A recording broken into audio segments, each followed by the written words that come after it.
प्रभु के नाम की तारीफ हो कि प्रभु ने इस समय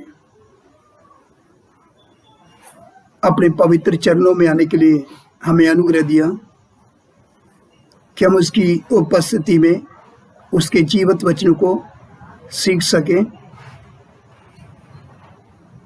तो जैसे हम लगातार प्रभु का वचन सीखते चले आ रहे हैं,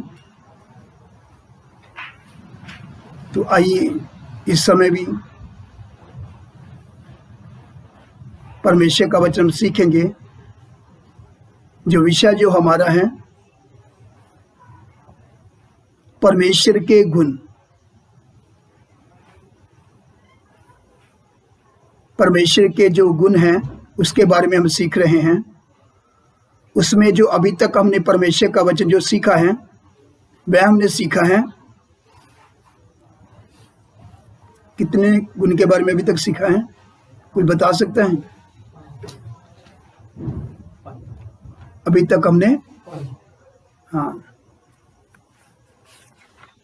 अभी तक हमने सीखा है 6 गुण के बारे में सीखा है। अब हम सीखेंगे 7वें गुण के बारे में। 7वें गुण के बारे में सीखेंगे। 7वें गुण में आता है परमेश्वर श्रेष्ठ है, अर्थात वह अपनी सृष्टि से भिन्न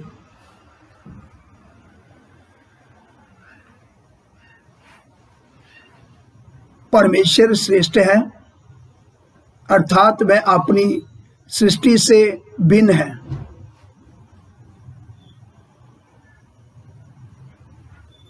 तो आइए इसमें वचन नोट करेंगे, सब ध्यान से सुने।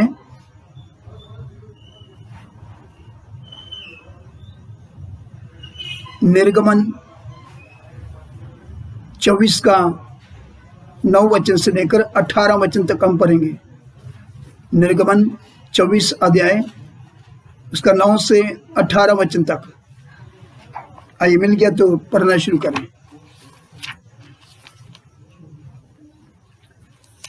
तब मूसा, हारून, नदाब, अबीहू और इस्राएलियों के 70 पुरनिये ऊपर गए और इस्राएल के परमेश्वर का दर्शन किया, और उसके चरणों तले नीलमणि का चबूतरा सा कुछ था, जो आकाश के तुल्य ही स्वच्छ था। और उसने इस्राएलियों के प्रधानों पर हाथ ना बढ़ाया। तब उन्होंने परमेश्वर का दर्शन किया और खाया पिया। तब यहोवा ने मूसा से कहा, पहाड़ पर मेरे पास चढ़ आ और वहीं रह, और मैं तुझे पत्थर की पट्टियां और अपनी लिखी हुई व्यवस्था और आज्ञा दूंगा कि तू उनको सिखाए। तब मूसा यहोशू नामक अपने सेवक समेत परमेश्वर के पर्वत पर चढ़ गया, और पुरनियों से वह ये कह गया, जब तक हम तुम्हारे पास फिर ना आए, तब तक तुम यहीं हमारी बाट जोते रहो। और सुनो, हारून और हूर तुम्हारे संग हैं। यदि किसी का मुकदमा हो तो उन्हीं के पास जाए। तब मूसा पर्वत पर चढ़ गया और बादल ने पर्वत को छा लिया। तब यहोवा के तेज ने सिनै पर्वत पर निवास किया, और वह बादल उस पर 6 दिन तक छाया रहा। और 7वें दिन उसने मूसा को बादल के बीच में से पुकारा। इस्राएलियों की दृष्टि में यहोवा का तेज पर्वत की चोटी पर प्रचंड आग के समान दिखाई पड़ता था।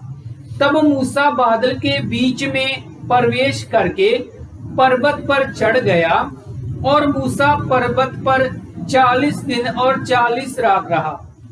देखो, हमने जो परमेश्वर का वचन पढ़ा है, इस वचन में से सीखने से मालूम चलता है परमेश्वर कौन है। परमेश्वर श्रेष्ठ है। तो इसके साथ साथ एक वचन और देखेंगे, यशायाह 6 का 1 से 3 वचन तक।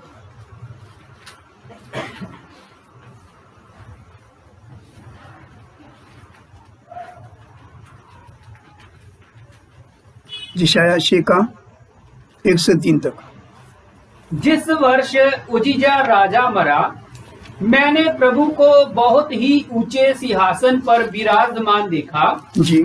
और उसके वस्त्र के घेर से मंदिर भर गया। उससे ऊंचे और सराप दिखाई दिए।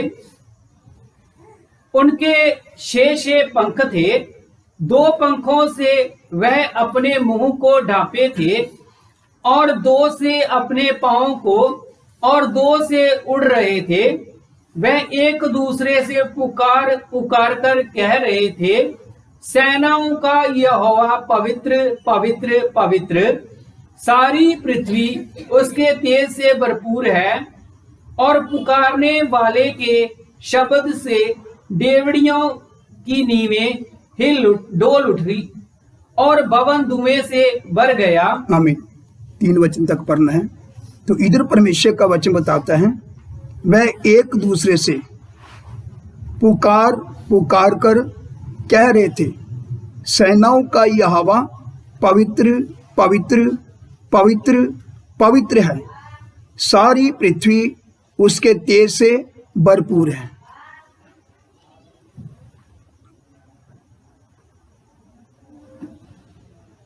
इधर जब हम वचन पढ़ते हैं, सुनते हैं, जब हम मनन करते हैं, तो मालूम चलता है परमेश्वर कौन है। इधर परमेश्वर का वचन बताता है, सारी पृथ्वी उसके तेज से भरपूर है। और इसके साथ साथ एक वचन और देखेंगे, यशायाह उसका 40 का 12 वचन से लेकर 26 वचन तक पढ़ेंगे। किसने महासागर को चुल्लू से मापा? हाँ, यशायाह 40 का 12 से 26 वचन तक। हाँ, किसने महासागर को चुल्लू से मापा और किसके बिते से आकाश का नाप हुआ? किसने पृथ्वी की मिट्टी को नपुओं में भरा और पहाड़ों को तराजू में और पहाड़ियों को कांटे में तोला है? किसने यहोवा की आत्मा को मार्ग बताया या उसका मंत्री होकर उसको ज्ञान सिखाया? उसने किससे सहमति ली और किसने उसे समझाकर न्याय का पथ बता दिया और ज्ञान सिखाकर बुद्धि का मार्ग जता दिया? देखो, जातियां तो डोल में की एक बूंद या पलड़ों पर की धूल के तुल्य ठहरी। देखो, वह दीपों को धूल के किनकों सरीखे उठाता है। लबानोन भी ईंधन के लिए थोड़ा होगा और उसमें के जीव जंतु होम बलि के लिए बस ना होंगे। सारी जातियां उसके सामने कुछ नहीं है। वह उसकी दृष्टि में लेस और शून्य से भी घट ठहरी है। तुम परमेश्वर को किसके समान बताओगे और उसकी उपमा किससे दोगे? मूर्त कारीगर ढालता है, सोनार उसको सोने से मढ़ता और उसके लिए चांदी की शांकलें डालकर बनाता है। जो कंगाल इतना अर्पण नहीं कर सकता, वह ऐसा वृक्ष चुन लेता है जो ना गुने। तब एक निपुण कारीगर ढूंढकर मूर्त खुदवाता और उसे ऐसा स्थिर कराता है कि वह हिल ना सके। क्या तुम नहीं जानते? क्या तुमने नहीं सुना? क्या तुमको आरंभ ही से नहीं बताया गया? क्या तुमने पृथ्वी की नींव पड़ने के समय ही से विचार नहीं किया? यह वह है जो पृथ्वी के घेरे के ऊपर आकाश मंडल पर विराजमान है और पृथ्वी के रहने वाले टिड्डी के तुल्य है, जो आकाश को मलमल के समान फैलाता और ऐसा तान देता है जैसा रहने के लिए तंबू ताना जाता है, जो बड़े बड़े हाकिमों को तुच्छ कर देता है और पृथ्वी के अधिकारियों को शून्य के समान कर देता है। वह रोपे ही जाते, वह बोए ही जाते, उनके ठूठ भूमि में जड़ ही पकड़ पाते कि वह उन पर अपना पवन बहाता और वह सूख जाते और आंधी उन्हें भूसे के समान उड़ा ले जाती है।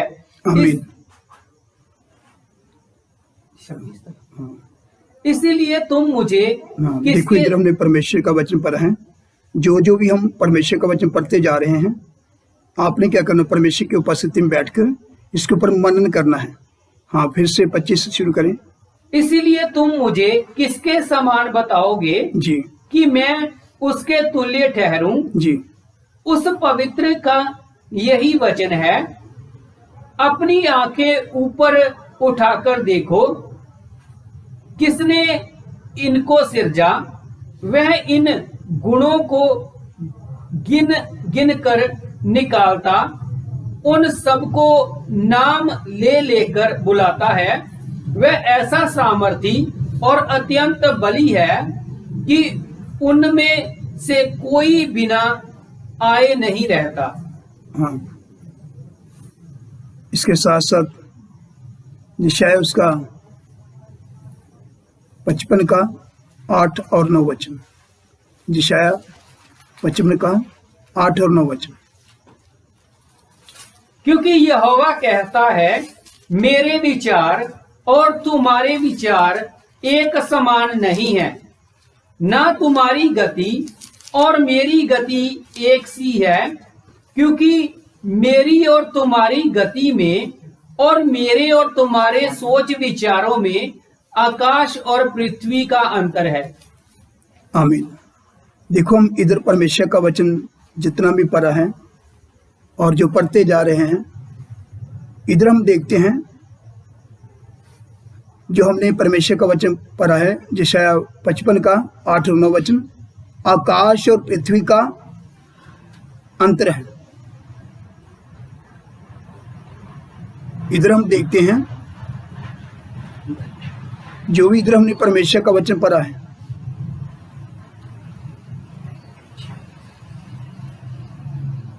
परमेश्वर का वचन इधर बताता है कि मनुष्य की सोच और विचार से परमेश्वर की सोच और विचार में मतलब बहुत अंतर है। तो जो परमेश्वर की सोच है, मनुष्य कितनी बार मतलब उस बात को समझ नहीं पाता, क्योंकि मनुष्य अपने छोटी सोच के मतलब जितना उसका दिमाग है उतना ही वो सोच पाता है, उतने उसके विचार हैं। इसलिए परमेश्वर बोलता है, तुम्हारे विचार तुम्हारी सोच में और मेरी सोच विचारों में क्या है, आसमान और जमीन का क्या है, अंतर है। इसके साथ साथ इससे हम क्या सीखते हैं कि परमेश्वर श्रेष्ठ है, और इसके साथ अर्थात मैं अपनी सृष्टि से भिन्न है। इसके साथ साथ एक वचन और देखेंगे, पहला राजा 8 अध्याय उसका 27 वचन। जितना भी हम वचन पढ़ते जा रहे हैं, हमने खुद क्या करना है, प्रभु के चरणों में बैठ के इसके ऊपर मनन करना है। ज़्यादा से ज़्यादा मनन करेंगे, फिर हम परमेश्वर को समझ पाएंगे परमेश्वर है क्या, परमेश्वर कौन है। इसको पढ़ेंगे पहला राजा उसका 8 का 27 वचन। पहला राजा 8 का 27। क्या परमेश्वर सचमुच पृथ्वी पर वास करेगा? हाँ, स्वर्ग में वर्ण सबसे ऊंचे स्वर्ग में भी तू नहीं समाता। देखो इधर परमेश्वर का वचन क्या बता रहा है। जब हम परमेश्वर का वचन सुन रहे हैं, क्या परमेश्वर सच में, हाँ पढ़ो इसको। क्या परमेश्वर सचमुच पृथ्वी पर वास करेगा? जी। स्वर्ग में वर्ण सबसे ऊंचे स्वर्ग में भी, हाँ, स्वर्ग में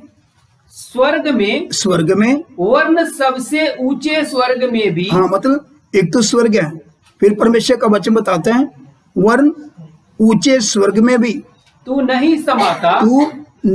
है। सोच लो फिर परमेश्वर कौन है। इसका मतलब क्या है, स्वर्ग भी उसको संभाल नहीं पाते।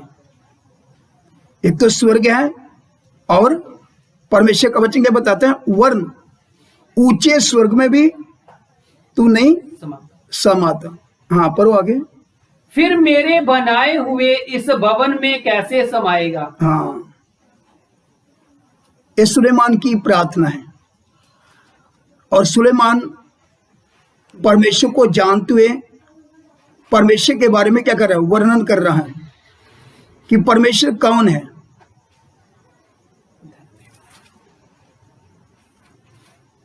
इसके साथ साथ इधर हमने जो परमेश्वर का वचन पढ़ा है, इधर परमेश्वर का वचन बताते हैं स्वर्ग में वर्ण सबसे ऊंचे स्वर्ग में भी तू नहीं समाता। यशायाह 66 अध्याय उसका 1 और 2 वचन। यशायाह 66 का 1 और 2 वचन। यहोवा यूं कहता है, हाँ, आकाश मेरा सिंहासन। देखो परमेश्वर का वचन क्या बताता हमें। जब हम परमेश्वर के वचन पर मनन करते हैं, परमेश्वर का वचन, जी इसको पढ़ें। यहोवा यूं कहता है, यहोवा परमेश्वर यूं कहता है, आकाश मेरा सिंहासन आकाश मेरा सिंहासन और पृथ्वी मेरे चरणों की चौकी है। ये पृथ्वी मेरे पांव की क्या है, चौकी है। तुम मेरे लिए कैसा भवन बनाओगे? तुम मेरे लिए कैसा भवन बनाओगे और मेरे विश्राम का कौन सा स्थान होगा? जी, यहोवा की ये वाणी है, यहोवा की ये वाणी है। ये सब वस्तुएं मेरे ही हाथ की बनाई हुई हैं। मतलब ये समान है, पृथ्वी है, जो कुछ भी परमेश्वर ने बनाया है।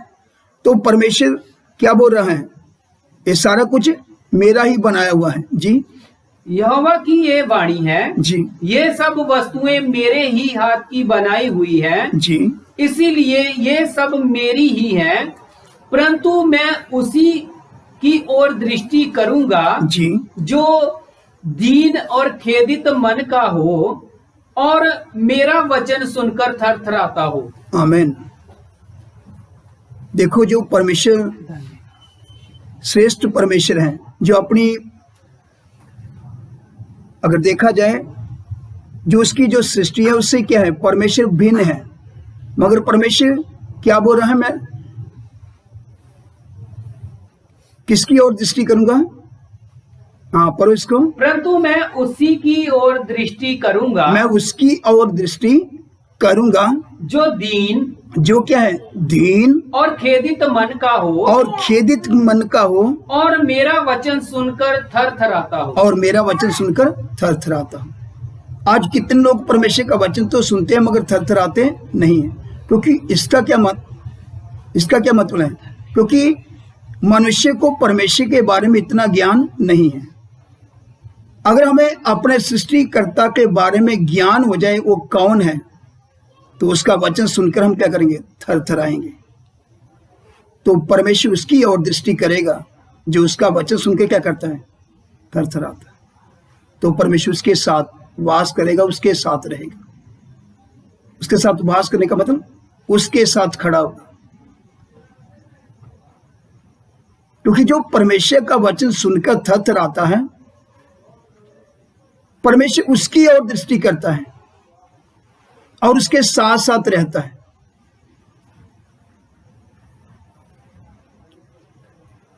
आइए इसके साथ एक वचन को देखेंगे।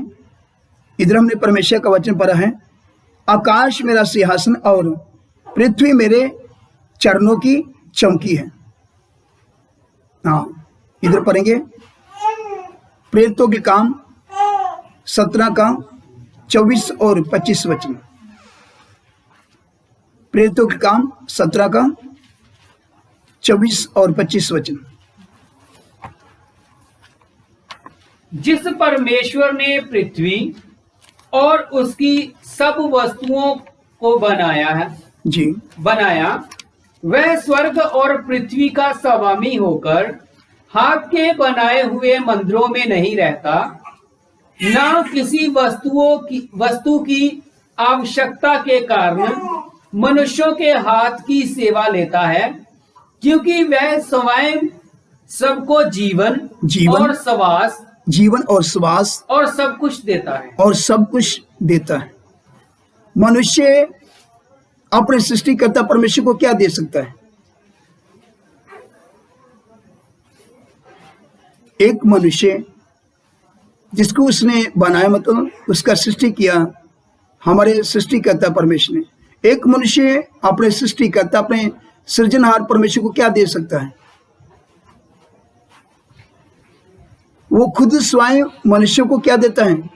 हाँ, पढ़ो इसको 25 को। जिस परमेश्वर ने पृथ्वी और उसकी सब वस्तुओं को बनाया जी, वह स्वर्ग और पृथ्वी का स्वामी होकर 24 और 25 वचन जी।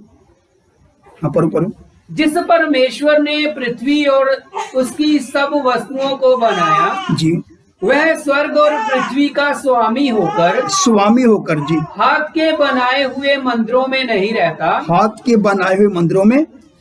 रहता, न किसी वस्तुओं की आवश्यकता के कारण जी मनुष्यों के हाथ की सेवा लेता है, मनुष्यों के हाथों की सेवा लेता है, क्योंकि वह स्वयं ही सबको जीवन और श्वास और सब कुछ देता है।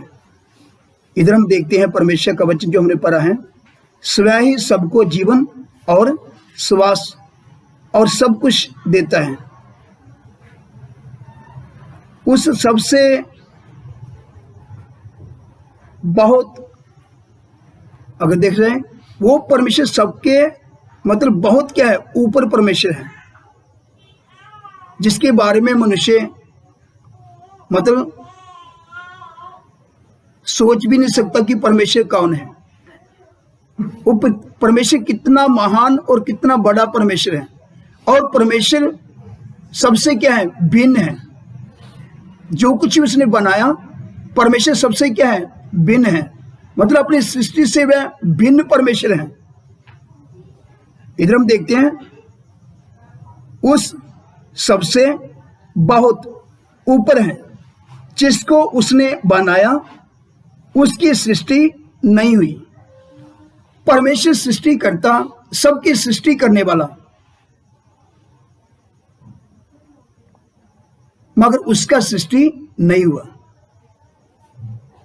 मैं अपनी सृष्टि से कितना भिन्न है, मैं सर्वश्रेष्ठ परमेश्वर है। तो आइए इन वचनों के ऊपर मनन करें और परमेश्वर का धन्यवाद करें। हालेलुया, हालेलुया, हालेलुया, हालेलुया, तेरा धन्यवाद। हालेलुया।